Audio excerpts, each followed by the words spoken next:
अस्सलामुअलैकुम दोस्तों, उम्मीद करता हूं आप सब खैरियत से होंगे। दोस्तों, आज की इस वीडियो में सऊदी अरब में काम करने वाले गैर मुल्कियों के बोनस के बारे में आपको बताने वाला हूं, क्योंकि जिस तरह से सऊदी हुकूमत ने नए साल में यानी 2025 में कई तरह के कानूनों में बदलाव किया है, उसी तरह से सऊदी हुकूमत ने लेबर कानून के अंदर वर्करों के एंड ऑफ सर्विस और बोनस के कानून में भी बदलाव किया है, जिसमें बहुत सारे वर्करों को एंड ऑफ सर्विस और बोनस का एक भी रियाल नहीं मिलने वाला है, चाहे वो कितने भी पुराने हों या फिर कितने भी सालों से सऊदी अरब के अंदर काम कर रहे हों। तो वो कौन से वर्कर हैं जिन्हें कोई भी एंड ऑफ सर्विस या फिर कोई भी बोनस नहीं मिलने वाला है, आगे चलकर इसी वीडियो में आपको बता रहा हूं। लेकिन उससे पहले बोनस और एंड ऑफ सर्विस का जो कानून चला आ रहा है उसे जान लेते हैं। तो देखिए, सऊदी लेबर लॉ के अंदर एंड ऑफ सर्विस को लेकर 2 आर्टिकल हैं, एक है 84 और एक है 85। लेकिन सऊदी अरब के अंदर आम तौर पर देखा गया है कि कोई भी कफील, कोई भी कंपनी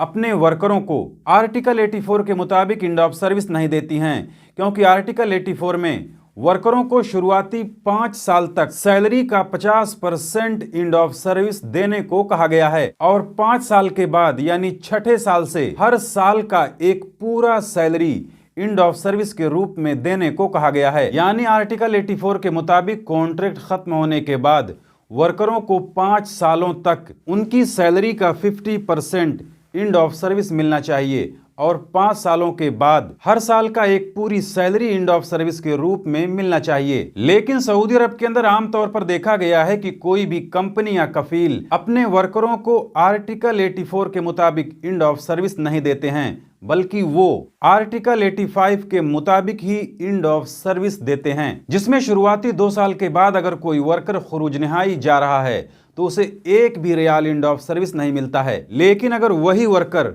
5 सालों तक एक ही कंपनी में काम करता है, जिसके बाद वो फाइनल एग्जिट जा रहा है, तो उसे उसकी सैलरी का 2/3 यानी 66% एंड ऑफ सर्विस के रूप में मिलता है। लेकिन अगर कोई वर्कर अपनी कंपनी से 10 सालों के बाद खुरूज निहाई जा रहा है तो उसे उसकी सैलरी का 100% एंड ऑफ सर्विस के रूप में मिलता है। यानी अगर वो 11 साल के बाद अपने मुल्क खुरूज निहाई जा रहा है तो उसे उसकी 11 सैलरी एंड ऑफ सर्विस के रूप में मिलती है, जबकि आर्टिकल 84 में ऐसा नहीं है। आर्टिकल 84 में 5 साल के बाद ही यानी छठे साल से ही 100% एंड ऑफ सर्विस देना पड़ता है। तो ये तो हो गई बात अभी तक का जो एंड ऑफ सर्विस मिलता है उसके बारे में। लेकिन नए कानून के मुताबिक अगर कोई वर्कर किसी कंपनी में 10 साल, 15 साल, 20 सालों से काम कर रहा है, जिसके बाद अगर उसने कोई ऐसी गलती की जिसे करने से हुकूमत ने मना किया है, जैसे उसने इरादतन यानी जानबूझकर कंपनी का नुकसान कर दिया या जानबूझकर नुकसान करना चाहा, इसके अलावा उसने अगर अपने सीनियर से मारपीट की या फिर उसने अपना कॉन्ट्रैक्ट बिला किसी वजह के बीच में ही तोड़ दिया, यानी कॉन्ट्रैक्ट खत्म होने से पहले ही